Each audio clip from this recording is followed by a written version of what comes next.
भागलपुर को कतरनी धान का कटोरा कहा जाता है। आपको बता दें कि सबसे अधिक कतरनी धान की पैदावार भागलपुर जिले के जगदीशपुर प्रखंड में होती है।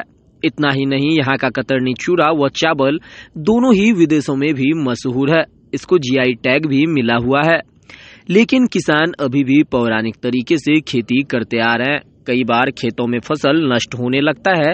सही समय पर सही चीजें नहीं मिलने पर धान की पैदावार अच्छी तरीके से नहीं हो पाती है।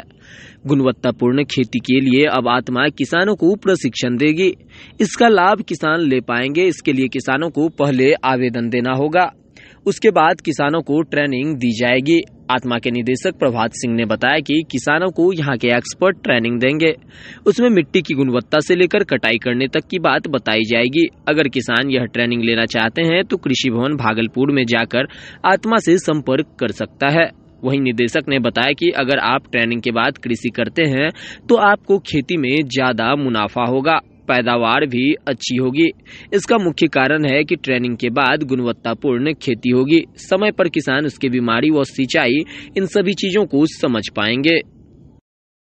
सर, अब किसान पाठशाला लगने जा रहा है, क्या फायदा होगा और कैसे किसान उसका लाभ ले सकते हैं?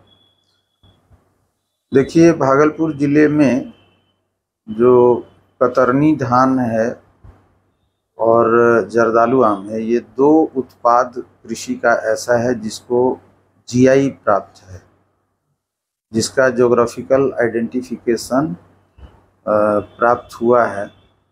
और इसके मार्केटिंग ब्रांडिंग के कारण देश ही नहीं विदेशों में भी इन उत्पादों की अब मांग बढ़ने लगी है।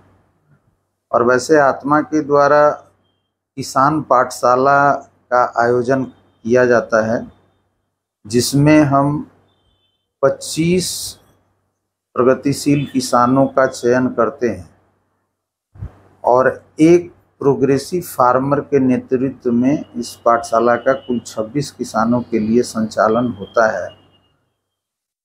भागलपुर जिले में जो कतरनी धान अभी यहाँ का प्रसिद्ध है, उसकी खेती को जैविक खेती के रूप में बढ़ावा देने के लिए गुणवत्तापूर्ण उत्पादन के दृष्टिकोण से और बदलते मौसम के परिप्रेक्ष्य में हम किस तरीके से सफलतापूर्वक उसका प्रबंधन करें, तो इन तमाम बातों की तकनीकी जानकारी किसानों को खेतों पर लर्निंग बाय डूइंग करके सीखो, इस कॉन्सेप्ट के आधार पर इसका आयोजन किया जा रहा है।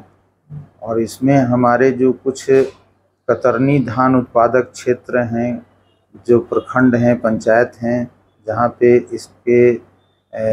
इसकी खेती की जाती है किसानों के द्वारा, तो उन क्षेत्रों में हम लोग कुल 8 ऐसे पाठशाला का आयोजन अभी खरीफ में कर रहे हैं, जिसमें कि हमारे कृषि वैज्ञानिकों विशेषज्ञों के द्वारा समय समय पर जैविक खेती से कतरनी धान का उत्पादन करने की विधि को विस्तार रूप से समय समय पे वो प्रशिक्षण और प्रत्यक्षण एक साथ करके किसानों को इसमें सुदृढ़ करेंगे।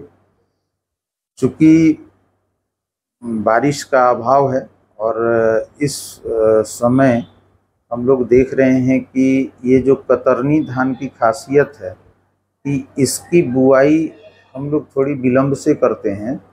अन्य जो उन्नत प्रभेद हैं उसकी तुलना में इसको हम देर से बुआई करते हैं, क्योंकि इसमें जो सुगंध आता है वो ठंडे के समय में ही आता है और इसकी कटाई दिसंबर लास्ट तक में हम लोग करते हैं। तो इस हालात में अभी भी हमारे यहाँ किसान इसकी बुआई करके, क्योंकि पहले जो बुआई की गई है तो पानी के अभाव में बहुत सारे क्षेत्रों में किसानों की परेशानी बढ़ रही है। हालांकि सरकार के द्वारा डीजल सब्सिडी का भी प्रावधान किया गया है, तो चूँकि जो हमारे कतरनी धान का जो मूल्य है वो अन्य धान की तुलना में कई गुना अधिक होती है और साथ ही साथ इसके जो पुआल होते हैं उसका भी बहुत डिमांड होता है। कतरनी के पुआल को भी जानवर मवेशी बहुत चाव से खाते हैं और थोड़ा लंबा प्रभेद है।